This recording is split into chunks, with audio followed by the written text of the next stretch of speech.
Assalamualaikum warahmatullahi wabarakatuh.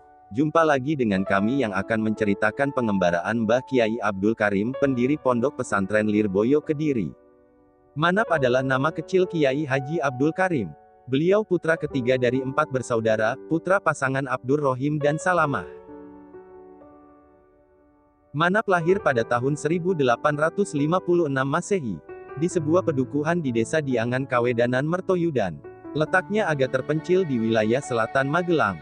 Manap bukan dari keturunan terhormat atau kiai. Beliau hanya anak dari keturunan petani yang hidupnya pas-pasan. Ayah beliau Abdur Rohim, demi memenuhi kebutuhan keempat putranya, mencoba berikhtiar mencari tambahan penghasilan. Alhamdulillah, rupanya, Allah membuka jalan baginya. Abdur Rohim yang hanya petani desa itu, tergerak hatinya untuk berdagang, sebuah pekerjaan yang belum pernah digelutinya. Dengan modal seadanya, ia mencoba berjuang, mencari nafkah di Pasar Muntilan, 10 km tenggara Magelang. Jerih payah Abdur Rohim, sedikit demi sedikit tampak juga hasilnya. Namun, belum sempurna betul membina keluarga sakinah. Beliau dipanggil Yang Maha Kuasa, dengan meninggalkan 4 putra yang masih kecil. Beban yang pernah dipikul oleh Abdur Rohim, diambil alih oleh istrinya Salamah, dengan dibantu anak-anaknya. Ibu setengah baya itu meneruskan pekerjaan suaminya, berdagang di Pasar Muntilan.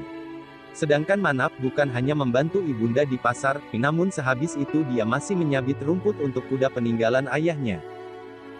Dalam usia yang masih belia, Manap sudah mampu menunjukkan ketekunannya, bahkan ia tidak pernah menolak perintah ibunya.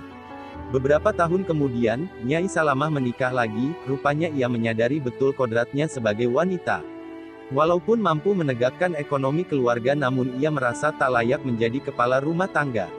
Apalagi putra-putranya masih kecil. Tetapi meskipun sudah ada pengganti ayahnya, Manap tetap saja yatim. Dia tidak pernah melalaikan tugasnya yang dilakukan sebelum memiliki ayah tiri. Walaupun masih kecil, tetapi cara berpikirnya sudah dewasa. Ia sudah memikirkan harapan dan cita-citanya untuk jenjang masa depan. Ia tidak ingin selalu menjadi beban ibunya. Manap ingin mengembara untuk menuntut ilmu seperti kedua kakaknya. Keinginan Manap untuk merantau dan menimba ilmu kian menggebu-gebu, setelah mengenal sosok para kiai ternama pada masanya, yang merupakan pengikut Pangeran Diponegoro. Keinginan Manap untuk mengembara menimba ilmu tercapai.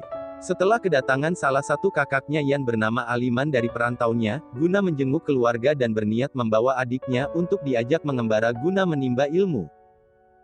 Setelah mendapat restu orang tuanya, berangkatlah Manap beserta kakaknya. Mereka memilih melakukan perjalanan ke Jawa Timur, karena konon banyak ulama yang menyingkir ke daerah itu. Hanya dengan berjalan kaki, mereka berdua melakukan perjalanan ratusan kilometer. Pertama kali pesantren yang disinggahi oleh Manap dan kakaknya adalah pesantren yang terletak di Dusun Gura Kediri bernama Babadan. Di sini Manap belajar ilmu-ilmu dasar, seperti ilmu amaliyah keseharian. Setelah dirasa cukup berada di Dusun Babadan, mereka meneruskan pengembaraannya, sampailah pada pesantren yang berada di Cempoko, 20 km sebelah selatan Nganjuk. Mereka di situ lumayan lama, ada yang mengatakan sekitar 6 tahun. Kemudian mereka pindah ke pesantren Trayang, Bang Sri Kertosono. Di pesantren ini Manap memperdalam ilmu Al-Qurannya dengan baik. Kemudian pindah ke Sono, pesantren yang berada di daerah Sidoarjo, sebuah pesantren yang terkenal dengan ilmu Nahwu dan sorofnya. Di pesantren ini, Manap lumayan lama sekitar 7 tahun. Penguasaan Manap atas kitab-kitab dasar Nahwu sorof semakin membesarkan himahnya untuk mempelajari kitab-kitab yang lebih tinggi semacam kitab Alfiyah. Akhirnya Manap meneruskan pengembaraannya menuju ke Madura. Setelah mendapatkan kabar bahwa di Madura terdapat pesantren yang cukup terkenal, yaitu pesantren Bangkalan, dengan kiainya yang alim al-alamah, Kiai Kolil. Sewaktu di pondok, Manap hanya memiliki satu pakaian yang melekat di badannya itu. Jadi kalau dicuci terpaksa ia harus menunggu kering, dengan merendam ke dalam air sambil menghafal nadom Alfiyah. Makanannya pun sewaktu di pondok kebanyakan dengan daun pace. Hal tersebut dilakukan karena atas perintah gurunya, yaitu Kiai Kolil.